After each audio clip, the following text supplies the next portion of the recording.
आज हम matrices chapter के एमसीक्यूज़ करेंगे। इससे पहले इसकी एक इंट्रोडक्शन है। A matrix is an ordered rectangular array of numbers और फंक्शंस। मैट्रिक्स क्या होती है? Ordered rectangular array. रेक्टेंगल में जब हम लिखते हैं उसके एलिमेंट्स को अरेंजमेंट करते हैं, नंबर्स को या फंक्शंस को, उस रेक्टेंगुलर एरे जो होती है ऑर्डर्ड, या उस अरेंजमेंट को हम मैट्रिक्स बोलते हैं। Matrix having m rows and n columns is called a matrix of order m by n। अगर किसी मैट्रिक्स में m रोज हैं, n कॉलम्स हैं, तो उसका ऑर्डर m बाय n होगा। आगे रोज आएंगी और पीछे कॉलम्स आएंगी। ए आई जे स्क्वायर ब्रैकेट के अंदर m/1, ये रो है m, कॉलम है 1, इसको हम बोलेंगे कॉलम मैट्रिक्स। अगर ए आई जे में रो है 1, कॉलम्स हैं n, 1 रो वाली मैट्रिक्स को हम रो मैट्रिक्स बोलते हैं, 1 कॉलम वाली मैट्रिक्स को हम कॉलम मैट्रिक्स बोलते हैं। An m/n matrix is a square matrix. अगर number of rows equal to number of columns हो तो उसको हम स्क्वायर मैट्रिक्स बोलते हैं। A I J m/n is a diagonal matrix. Diagonal matrix की कंडीशन है कि अगर i और j इक्वल नहीं है, ठीक है, जैसे a11, a22, a33, इसमें i और j इक्वल है। अगर i और j इक्वल नहीं है तो जो भी नॉन डायगोनल एलिमेंट्स हैं वो ज़ीरो हों तो उसको हम डायगोनल मैट्रिक्स कहेंगे। नेक्स्ट है a equal to A I J n/n is a scalar matrix if A I J equals to zero. अगर इसी डायगोनल मैट्रिक्स के अंदर, ठीक है, ये जो कंडीशन है ये किसकी है? डायगोनल मैट्रिक्स की। हम पढ़ के हटे हैं अभी, ठीक है। इसी मैट्रिक्स के अंदर अगर ए आई जे इक्वल टू के, जो डायगोनल एलिमेंट्स हैं वो सारे के सारे कुछ स्केलर हो, कुछ कांस्टेंट हमने ले लिया के, तो उसको हम क्या कहेंगे? हमारी ये क्या है? Scalar matrix. और डायगोनल मैट्रिक्स की ही स्पेशल टाइप आ गई कि सारे डायगोनल एलिमेंट्स स्केलर हैं। और अगर सारे के सारे डायगोनल एलिमेंट्स उसी में वन हो जाएं, डायगोनल मैट्रिक्स में ही सारे डायगोनल एलिमेंट्स वन हो जाएं, तो उसको हम क्या बोलेंगे? आइडेंटिटी मैट्रिक्स, यूनिट मैट्रिक्स, ठीक है। अगर किसी मैट्रिक्स के सारे एलिमेंट्स ज़ीरो हो जाएं उसको हम कहेंगे zero matrix. A equals to A I J equals to B I J equals to B if एक मैट्रिक्स ए है एक मैट्रिक्स बी है, वो दोनों मैट्रिसेस इक्वल कब होंगी? अगर तो दोनों मैट्रिसेस का ऑर्डर सेम हो और A I J equals to B I J for all possible values of I and J, उनके कॉरेस्पॉन्डिंग एलिमेंट्स क्या हो? इक्वल हो। ऑर्डर सेम हो और कॉरेस्पॉन्डिंग एलिमेंट्स इक्वल हो। नेक्स्ट है स्केलर मल्टीप्लिकेशन, के ए। इसका मीनिंग है इसके सारे एलिमेंट्स को, मैट्रिक्स के सारे एलिमेंट्स को अंदर के से मल्टीप्लाई कर देना, ये होती है स्केलर मल्टीप्लिकेशन। नेक्स्ट है माइनस ए। माइनस ए का मीनिंग है -1 इंटू ए, ठीक है, मतलब सारे एलिमेंट्स को, ए के सारे एलिमेंट्स को -1 से मल्टीप्लाई कर देना। ए माइनस बी का मीनिंग है ए प्लस -1 इंटू बी।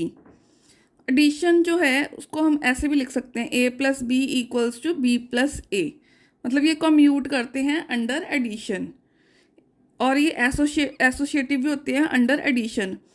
अगर आप 3 मैट्रिसेस हैं, पहली 2 ऐड करो और फिर तीसरा ऐड करो, या सेकंड थर्ड ऐड करो और फिर फर्स्ट वाला ऐड करो, तो आंसर क्या आते हैं? सेम। इसको हम बोलते हैं एसोसिएटिव प्रॉपर्टी।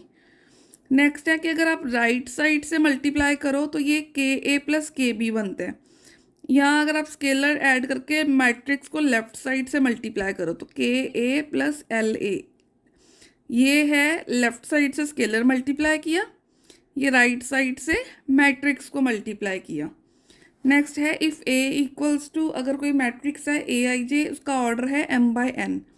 बी मैट्रिक्स है बी जे के, उसका ऑर्डर है n/p। तो जो ए बी प्रोडक्ट है वो इक्वल टू सी। सी कैसे बनेगा आपको बताती हूँ। आपको आपने देखो ऐसे लिखना है m/n और n/p।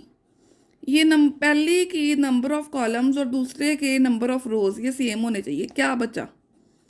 जो नया रिजल्टेंट मैट्रिक्स आएगा वो आपका m बाय p ऑर्डर का आएगा, m बाय p ऑर्डर का आएगा, ठीक है।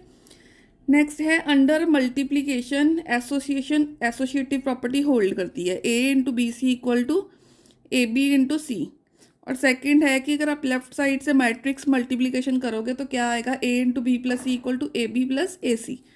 नेक्स्ट है कि अगर आप एडिशन के साथ राइट साइड से मल्टीप्लाई करोगे मैट्रिक्स को तो क्या आएगा, ए सी प्लस बी सी। अगर कोई ए मैट्रिक्स है m बाय n ऑर्डर की तो ट्रांसपोज क्या होता है, रोज और कॉलम्स को इंटरचेंज करना। फर्स्ट रो को फर्स्ट कॉलम बना देना, सेकंड रो को सेकंड कॉलम बना देना, सारी रोज को कॉलम्स बना देना या कॉलम्स को रो बना देना, इसको हम बोलते हैं ट्रांसपोज। तो ऑर्डर इंटरचेंज हो जाएगा, m बाय n की जगह पे n बाय m आ जाता है। नेक्स्ट है ए ट्रांसपोज का ट्रांसपोज ए होता है, ठीक है। ए ट्रांसपोज का जो ट्रांसपोज होता है वो क्या होता है, ए होता है। फिर है के ए का ट्रांसपोज, तो कांस्टेंट का ट्रांसपोज कांस्टेंट ही आ जाता, स्केलर ही आ जाता, तो इसके साथ अकेला ए का ट्रांसपोज आ जाएगा। फिर है ए प्लस बी का ट्रांसपोज, ये होता है A transpose plus B transpose. Next है ए बी ट्रांसपोज, ये always B transpose into A transpose होता है। अगर कोई मैट्रिक्स सिमेट्रिक हो तो A transpose equal to A होता है। अगर मैट्रिक्स क्यू सिमेट्रिक हो तो A transpose equals to minus A होता है। Any square matrix can be represented as sum of symmetric and skew symmetric matrix. हम किसी भी मैट्रिक्स को सिमेट्रिक और स्क्यू सिमेट्रिक मैट्रिक्स के सम में रिप्रेजेंट कर सकते हैं। एलिमेंट्री ऑपरेशंस क्या होती हैं, इसका मीनिंग है कि ith रो और jth रो को इंटरचेंज करना। इसका मीनिंग है ith कॉलम और jth कॉलम को इंटरचेंज करना। इसका मीनिंग है ith रो को k से मल्टीप्लाई करना। इसका मीनिंग है ith कॉलम को k से मल्टीप्लाई करना। इसका मीनिंग है कि ri में चेंज करना, क्या चेंज करना, jth रो में k को मल्टीप्लाई करके फिर उसको जो आंसर आएगा उसको ri में ऐड करना और फिर वो ri मैट्रिक्स पूरी की पूरी रो ri रो जो है वो इंटरचेंज हो जाएगी इसके साथ। और अगर आप jth कॉलम को k से मल्टीप्लाई करके ith कॉलम ऐड करोगे जो आंसर आएगा वो आपकी ith कॉलम रिप्लेस हो जाएगी।